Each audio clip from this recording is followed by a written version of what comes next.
दोस्तों, मेरठ का खौफनाक हत्याकांड, प्यार, धोखा और अंधविश्वास की भव्य दास्तान। मार्च 2025 में मेरठ उत्तर प्रदेश में हुई दिल दहला देने वाली हत्या ने पूरे देश को हिलाकर रख दिया है। ये कहानी प्रेम, विश्वास और अंधविश्वास के अंधे कुएं में फंसे कुछ लोगों की है, जिसने एक निर्दोष व्यक्ति की जान ले ली। 2016 में मेरठ निवासी सौरभ राजपूत की मुलाकात मुस्कान रस्तोगी से हुई। दोनों में प्यार हुआ और परिवार की नाराजगी के बावजूद उन्होंने शादी कर ली। सौरभ मर्चेंट नेवी में काम करते थे और लंदन में पोस्टेड थे, जबकि मुस्कान अपनी बेटी के साथ मेरठ में रहती थी।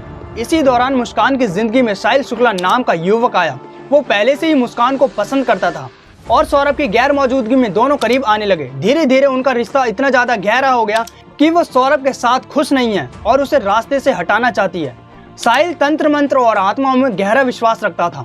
मुस्कान ने इसी कमजोरी का फायदा उठाते हुए स्नैपचैट पर अपना फर्जी अकाउंट बनाया और खुद को साहिल की मृत मां की आत्मा बताकर उससे चैट करने लगी। इसी अकाउंट से वो उसे यकीन दिलाने लगी कि उसकी मां चाहती है कि वो मुस्कान से शादी कर ले। धीरे धीरे साहिल पूरी तरह मुस्कान के इशारों पर नाचने लगा और हत्या की साजिश में शामिल हो गया। 4 मार्च 2025 को जब सौरभ लंदन से मेरठ आया तो मुस्कान ने उसकी पसंदीदा कोफ्ते की सब्जी में बेहोशी की दवा मिला दी। जब वो बेसुध हो गया तो मुस्कान ने साहिल को बुलाया। दोनों ने पहले से खरीदा हुआ धारदार चाकू उठाया और साहिल ने 3 बार सौरभ के दिल पर वार किया। हत्या के बाद उन्होंने कूलर ऑन कर दिया ताकि आवाज बाहर ना जा सके। इसके बाद दोनों ने सौरभ के शव के 15 टुकड़े किए और उसे एक प्लास्टिक के ड्रम में डालकर सीमेंट भर दिया ताकि दुर्गंध न आ सके।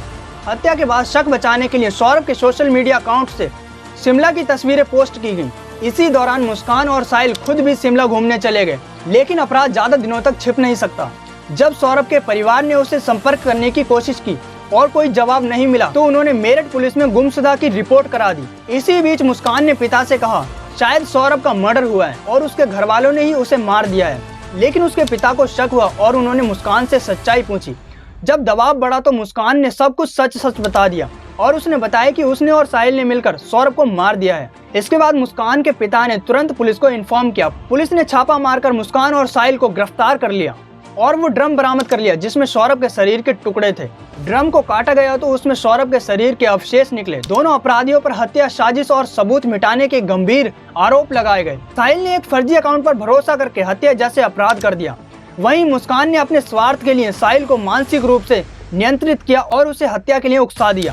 लेकिन कानून से कोई भी नहीं बच सकता। अपराध चाहे कितनी भी चालाकी से किया जाए, पुलिस की जांच और सबूतों के आधार पर अपराधी पकड़े ही जाते हैं। इसीलिए रिश्ते सोच समझकर बनाएं और जीवन साथी चुनने से पहले उसके मानसिक स्वभाव को समझने की कोशिश करें। क्या आपको लगता है कि समाज में ऐसे अपराधों को रोकने के लिए सख्त कानून जरूरी हैं? अगर हाँ तो कमेंट में अपनी राय जरूर बताना और ऐसे ही इंफॉर्मेटिव वीडियोस देखने के लिए मेरे चैनल को सब्सक्राइब करना बिल्कुल भी मत भूलना और लाइक करना। मिलते हैं अगली ही ऐसी वीडियोस में।